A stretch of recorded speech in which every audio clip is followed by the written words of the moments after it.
Hello दोस्तों, एक बार फिर से आप सभी लोगों का YRS क्लास में बहुत बहुत स्वागत है। दोस्तों, आज की इस वीडियो में हम पढ़ेंगे कक्षा 9, 10, 11, 12 विषय हिंदी में 6 नंबर के लिए एग्जाम में आपसे पूछा जाता है निबंध। यानी इस पूरे वीडियो में हम आज प्रदूषण का समाधान या पर्यावरण एवं स्वास्थ्य या प्रदूषण तथा मानव समाधान, यानी प्यारे बच्चों इस वीडियो में प्रदूषण का समाधान जो निबंध है, जो एग्जाम में 9 नंबर के लिए आपसे पूछा जाता है, मैं आज इस वीडियो में आपके सामने वही निबंध लेकर एक बार पुनः हाजिर हुआ हूं। तो प्यारे बच्चों, जो ये निबंध है ये 2008 में 9 में 10, 11, 12, 13, 14, 15, 16, 17, 18, 19 और हम ये उम्मीद करते हैं कि ये जो पूरा प्रश्न है 2022 में पूछा जाए। यानी एग्जाम के दृष्टि से ये निबंध प्रदूषण का समाधान बहुत ही महत्वपूर्ण प्रश्न है, बहुत ही महत्वपूर्ण ये वीडियो आपके लिए है जो एग्जाम में 9 नंबर आपको दिलाएगा। तो प्यारे बच्चों, आइए चलते हैं बगैर कुछ देर किए हुए इसको शुरुआत करते हैं। तो सबसे पहले हेडिंग करेंगे प्यारे बच्चों काली पेन से प्रस्तावना। क्या करेंगे बच्चों? प्रस्तावना।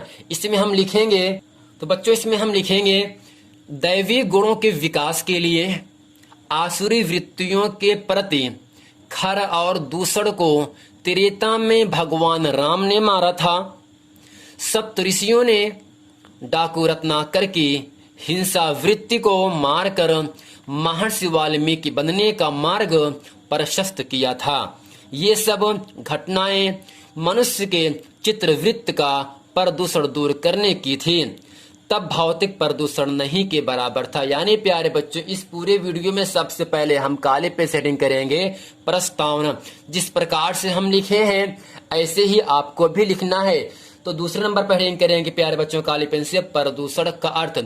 सिंपल तरीके से हम समझना चाहें प्रदूषण किसे कहते हैं, तो बच्चों प्रदूषण को हम इंग्लिश में कहते हैं पॉल्यूशन। अब पॉल्यूशन होता क्या है? जैसे कोई आपके सामने कोई भट्ठा है ना ईंट का, उसे जो धुआं निकलता है उसे आपका वायु प्रदूषण हो जाता है। आप किसी लकड़ी को जलाते हो ना, धुआं निकलता है ना, तो क्या होगा? आपका एक प्रदूषण है। आपके पास बाइक होगा, 2 चक्का वाहन होगा, वहां से जो सिलेंसर लगा होता उसमें धुआं निकलता है ना, वही धुआं ही प्रदूषण कहलाता है, जो कि वायु प्रदूषण करता है।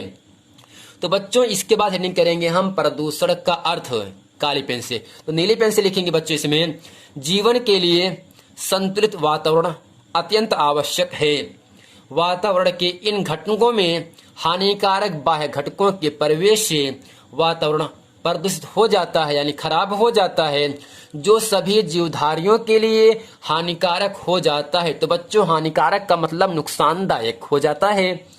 ये जमीन के अंदर जाकर भूमिगत जल को प्रदूषित कर देते हैं। प्रदूषित का अर्थ होता है गंदा कर देते हैं, खराब कर देते हैं। यानी बच्चों जीवन के लिए संतुलित वातावरण अत्यंत आवश्यक है। वातावरण के इन घटकों में हानिकारक बाह्य घटकों के प्रवेश से वातावरण प्रदूषित हो जाता है, जो सभी जीवधारियों के लिए, जितने भी चीजें जीवधारी हैं, ऐसे मनुष्य भी क्या है, मनुष्य के अंदर भी जीव पाया जाता है, जान है ना, जितनी भी चीजें जीवधारी हैं उन सब के लिए हानिकारक हो जाता है क्या? प्रदूषण। ये जमीन के अंदर जाकर भूमिगत यानी पृथ्वी के अंदर जल को प्रदूषित कर देते हैं। तो बच्चों इसके बाद हम तीसरी हेडिंग लिखेंगे प्रदूषण के प्रकार, यानी प्रदूषण कितने प्रकार के होते हैं। तो पहला आपका है जल प्रदूषण, यानी ये किस प्रकार कैसा होता है, ठीक ना। इसमें लिखेंगे बच्चों जल जीवन का पर्याय है, अर्थात जल ही जीवन है, जल के बिना जीना संभव नहीं है बच्चों। यानी बच्चों जल जीवन का पर्याय है, बिना जल के, बिना पानी की जीवन असंभव है, अर्थात हम जी नहीं सकते हैं। जल भी स्वच्छ और विकार रहित होना चाहिए। अब बच्चों बताओ, यदि आप गंदा पानी पियोगे आप बीमार पड़ जाओगे क्या भैया? जो जल होगा, जो पानी होता है, इसका कोई आकार होता है? टेढ़ा मेढ़ा कुछ नहीं होता है ना। यानी जल भी स्वच्छ और विकार रहित होना चाहिए। उद्योगों धंधों का कचरा, रासायनिक तत्व आदि नदियों में मिलते रहते हैं। ये जमीन के अंदर जाकर भूमिगत जल को प्रदूषित करते हैं। तो ये था प्यारे बच्चों जल प्रदूषण। तो इसके बाद हेडिंग करके लिखेंगे हम वायु प्रदूषण, यानी किस प्रकार वायु प्रदूषण होता है। इसमें हम लिखेंगे वायुमंडल में विभिन्न प्रकार की गैसें अपनी आपसी क्रिया द्वारा संतुलित अवस्था में रहकर जीव जगत में प्राणवायु ऑक्सीजन की निश्चित मात्रा संतुलित करती है। वृक्षों की यानी पेड़ पौधों की कटान, पेड़ उद्योग धंधों के धुएं और कचरे से यह संतुलित बिगड़ जाता है। यानी प्यारे बच्चों वृक्षों के काटने से, उद्योग धंधों के जो धुएं होते हैं, इन सब से क्या होगा, वायु प्रदूषण होता है। वायुमंडल में ऑक्सीजन कम हो जाती है तथा CO2 जिसे हम कार्बन डाइऑक्साइड कहते हैं, जो स्वास्थ्य के लिए हानिकारक गैस होती है, तथा CO2 की मात्रा बढ़ जाती है जो हमारे स्वास्थ्य के लिए हानिकारक है। यही वायु प्रदूषण होता है। यानी प्यारे बच्चों जब हम वृक्षों को काटते हैं, पेड़ के जो उद्योग धंधों के जो धुएं होते हैं और कचरे से यह संतुलित बिगड़ जाता है, जिससे क्या होता है वायुमंडल में ऑक्सीजन की कमी हो जाती है और कार्बन डाइऑक्साइड की मात्रा बढ़ जाती है, जिससे हम सबका स्वास्थ्य खराब हो जाता है और हम सब लोग बीमार पड़ जाते हैं।